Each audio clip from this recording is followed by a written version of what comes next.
All right, today we're going to pull back the curtain on a piece of financial plumbing that is absolutely fundamental, but almost nobody talks about it. It's a really cool story about efficiency, risk, and believe it or not, the invisible systems that keep our entire market from just seizing up. So let's jump right in. So here's the big puzzle, right?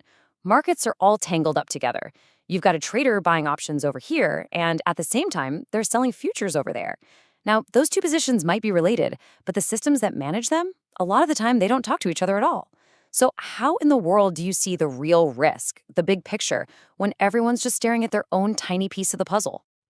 So here's how we're going to tackle this. First, we'll look at the problem of shared risk. Then, we'll dive into the brilliant solution. After that, we'll meet the key players making it happen, look at the awesome benefits, and the one big catch. And finally, we'll uncover the digital foundation that holds this whole thing together. Okay, let's start with the main challenge here: siloed systems. Just picture these separate, walled-off gardens sitting right next to each other. They're all part of the same big park, but the walls are so high they can't interact. Well, that's kind of how risk management used to work. Think about it like this. A firm might be long on something, betting it'll go up, and short on something related, betting it'll go down. A lot of times, those two bets can pretty much cancel each other out. But if you have two separate siloed systems looking at this, they don't see that. They just see two separate risks. And so they both demand collateral or margin to cover that risk. That means the firm has to lock up way more money than necessary, which is just a huge waste of capital. So what's the fix? Well, you've got to build a bridge. You have to create a smarter system that can see over those garden walls. And in the world of finance, that brilliant solution is called cross-margining. Now, what's really fascinating here is the key phrase, sharing logic. See, it's not just about sharing data, like, hey, here's a number. It's about getting everyone to agree on a common set of rules for how to look at a firm's entire portfolio all at once to figure out their true net risk. This was, and is, a total game changer. So, how does this actually work? Well, first, you literally link the accounts together. Then, the system automatically finds positions that balance each other out. Now, to make that happen, the big players have to agree on rules for how they value collateral. That's where you get things like haircut schedules, which is just a fancy term for pre-agreed discounts on an asset's value. And finally, they have to plan for the worst-case scenarios together to make sure the whole system stays stable, even when things get crazy. And this isn't just some idea on a whiteboard. This is a real-world collaboration between some of the heaviest hitters in the market's infrastructure. It's basically a three-way handshake that underpins trillions of dollars in trading. So here they are, the key players. These are all what we call clearinghouses. Think of them as neutral referees that make sure both sides of a trade follow through. You've got the OCC, which handles the world of options. You have the CME group, the king of futures. And you have the DTCC, which covers the massive fixed income market. Each one is a specialist, but by teaming up, they get a nearly perfect 360-degree view of a firm's total risk. Now, the outcome of all this cooperation is incredibly powerful. We're talking about huge gains in efficiency across the board. But, like with any powerful system, there's a catch. There is one thing that is absolutely non-negotiable for this whole thing to work.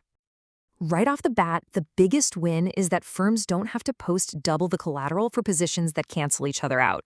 That frees up a ton of capital, which makes the whole market run smoother and more efficiently. It also lowers the chance of a problem in one corner of the market creating a domino effect, because the system has a way more accurate, holistic view of what's going on. I mean, this slide really says it all, doesn't it?